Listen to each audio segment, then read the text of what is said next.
with an aircraft which is identified as Beechcraft King Air 90 aircraft, and he called the emergency services 911 and said that he's going to crash land the plane into a Walmart store.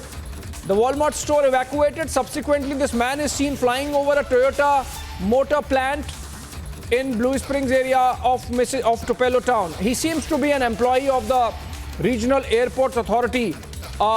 Captain Augustine Vinod, how do you bring this person down? How do you deal with a pilot who calls and says that he's going to crash land? How do you deal with that kind of person, Captain Augustine Vinod? If you can, share some thoughts. Super question. In fact, I've even written about it. See, since 9/11 happened, just wanted to give a little perspective to our viewers. Before 9/11, the security in the United States was a sham as compared to what the security in the rest of the world was, especially in India. So carrying a knife or walking through, breezing in through security was a piece of cake before 9/11, not anymore. Now you can't carry a kitchen knife or something like that into an aeroplane, which is going from a regular passenger service. That means the passenger flights are safe. But in the same time, if you've noticed, around the same period, there was an attempt. In fact, there was a successful attempt of a small aeroplane crashing into a building. It was, as they said, it was a deliberate crash, but the aeroplane was a very small aeroplane. Therefore, the damages were little. Even King Air, which the person has hijacked and taken, is also a very small aeroplane, and I'm sure he has some kind of stress. Could be a mental instability, might be temporary. But nevertheless, he's managed to take the aeroplane up in the air, which means the system is still not in place to prevent such a hijack of an aeroplane, which this clearly amounts to hijack of an aeroplane of our private operators. So there is seriously wrong,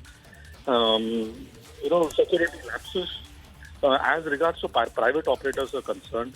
I don't think such a laxity exists in anywhere in India. I mean, even the smallest airport, if you have an aeroplane, there is an organization which is under DGCA called BCAS, Bureau of Civil Aviation Security, that exists in India. So compare that with USA. USA is free for all. Yes, over to you.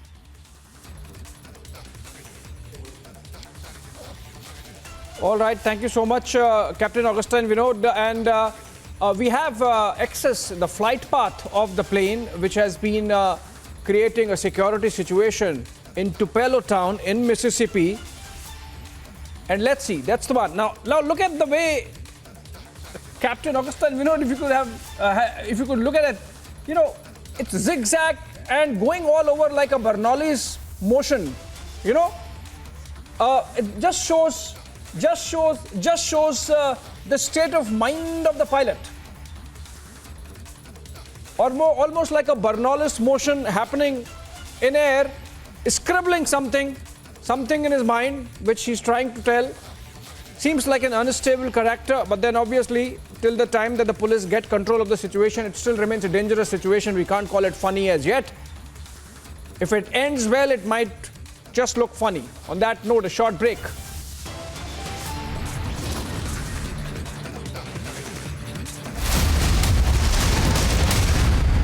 Since been evacuated, and he was also an employee. He was an employee at the Tupelo Regional Airport, is what different reports are confirming right now, and we're getting in more details of what the police has said on record.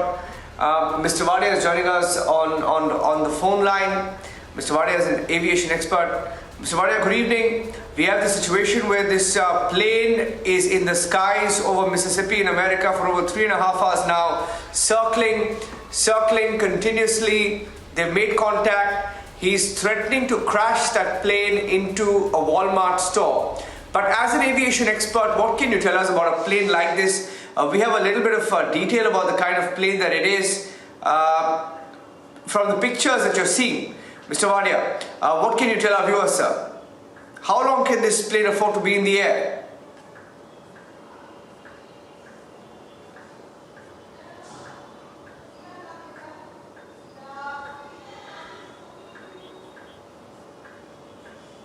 Mr. Wadia, can you hear me, sir? Good evening.